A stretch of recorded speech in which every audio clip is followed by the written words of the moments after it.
Doctor BR Ambedkar Konaseema జిల్లా రామచంద్రాపురం రప్పారప్ప నరకడం అనే పదాన్ని సినిమాల్లో డైలాగులుగా చెబుతున్న జగన్ ఇక రౌడీజం హింస ప్రేరేపించేలా నీ పరామర్శ యాత్రలు ఏంటి అని ప్రశ్నించారు. కొట్టండి చంపండి వార్ డిక్లేర్ అంటూ చేసే హింస నినాదాల్ని సమాజం క్షమించుతున్నారు. సినిమాల్లో మనుషుల్ని చంపారని నిజ జీవితంలో చంపేస్తారా? జగన్ కు ఇదే మానసిక స్థితి రోగమని విమర్శించారు. రౌడీయిజం ముసుగులో రౌడీయిజం చేస్తే సహించబోము.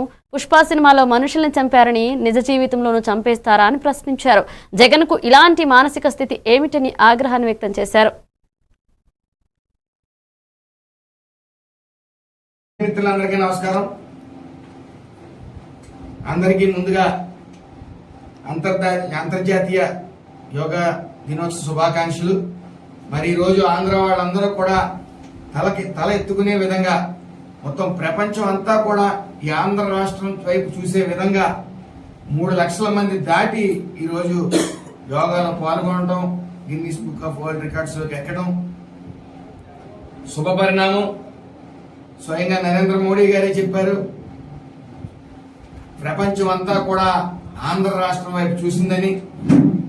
ముఖ్యంగా నారా చంద్రబాబు నాయుడు గారు విజనరీ ఉన్న నాయకుడు. ఆయన ముఖ్యంగా 2 విషయాల్లో ఈ యోగా మనకు అవసరం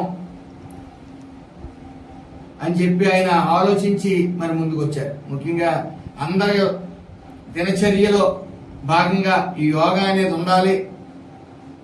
యోగా మనిషిని సంపూర్ణంగా ఆయురారోగ్యాలతో ఉంచుతుంది. అది దినచర్య కావాలి, జీవితంలో ఒక భాగం కావాలని ఆయన మరి యోగాని ప్రోత్సహించడం జరిగింది. మరి రపరప గంగమ్మ జాతరలో వేటపోతులు నరికినట్టు మిమ్మల్ని నరికేస్తామని చెప్పి అనడంలో తప్పే ఉంది. ఇలా అన్నా తప్పే, అలా అన్నా తప్పే అని చెప్పేసి ఆయన వ్యాఖ్యానించడం జరిగింది. దొరదొచ్చినప్పుడు ఆయనకి ఇలా అనుకున్నా, అది ఎలా అనుకున్నా సరే, లేకపోతే పైన గోపుకున్నా కింద గోపుకున్నా ఎవరు పట్టించేవారు. అయితే ఆయన పుండేంత వరకు గోపుకున్నా సరే ఎవరు పట్టించేవాడు. అయితే ఆయన అనేది ఏంటంటే